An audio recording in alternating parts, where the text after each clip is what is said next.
বাবার প্রতিশ্রুতি দেওয়া না থাকলে টাকার আসবাবপত্র আমার ঘর ভরে দিলেও তোমার এই ডাইনি বোনের গলা আমি কিছুতে মালা পরাতাম না।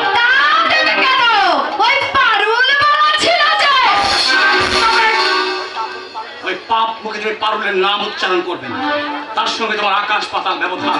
যে স্বর্গের পারিজাত আর তুমি নরকের ঘৃণ্য প্রেমিকে, সে অমৃত ললনা আর তুমি কাল ভুজঙ্গিনী। তোমারই সুখের জন্য এত বড় ত্যাগ স্বীকার করলো, আর তুমি তারই জন্য আমাদের সোনার সংসারটাকে বিষের ধোঁয়ায় ভরে দিতে চাইছো। আর সামনে দাঁড়িয়ে কাকে বলছো? একবার ভেবে দেখো। ভেবে দেখলাম এই যে একজন স্বার্থপর ভদ্রলোকের সামনে দাঁড়িয়ে তার হিংসরে মুখরা বোনকে তিরস্কার করছে গৌতম সেনের ভাই উত্তম সেন। 50,000 টাকা বর্পণ আর কয়েক হাজার টাকার আসবাবপত্র দিয়েছো বলে তোমার এই বোনকে যে আমি স্বর্গের দেবীগানে মাথায় করে ধেই ধেই করে নাচবো, এটা ভেবো না সম্পন্ন মশাই। এই মনোভাব সম্পন্ন মেয়েদের ঠিক যেভাবে নেগলেক্ট করা উচিত, আমি ওকে ঠিক সেভাবেই নেগলেক্ট করবো। You just keep your bloody mouth shut! সেন্সের আমার নেই আছে তোমাদের।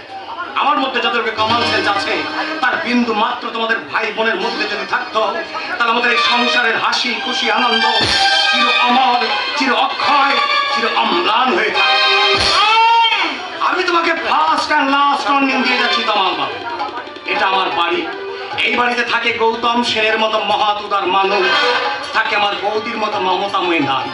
তাই শান্তির কুণ্ডে আগুন ধরার চেষ্টা করলে আমি কিন্তু পরমাত্মীয় বলে তোমাকে খাতির করব না। না না সম্বন্ধী মশাই, যে হাতে আমি আমার শ্রীরামচন্দ্র দাদার পায়ের ধুলো মাথায় তুলে নিই, সীতা বহুদির পূজা করি, সে হাতে তোমাদের মতো মানুষদের মারধর করে আমি নিজেকে বিবেকের কাছে ছোট সাজাবো। হাতে না মেরে তোমাকে আমি ভাতেই মারব। মানে খুব সোজা, একদম সিম্পল। আমার দাদা বৌদির সঙ্গে যদি মিলেমিশে থাকতে পারো, আমি তোমাকে মাথায় করে রাখবো। আর সব সময় যদি এমনি ভাবে সাপের মতো ফোঁস, তাহলে ছাই ফেলতে ভাঙা কুনো যেমন পড়ে থাকে, তোমাকে বাড়িতে ঠিক তেমন ভাবে পড়ে থাকতে হবে। Just mind it. অপমানের প্রতিশোধ দিতে আমি জানি। স্কাউন্ডের আগে বুঝিয়ে দাও, কামাল দত্তের বংশে বিয়ে করেছে যে কামাল দত্ত দিনকে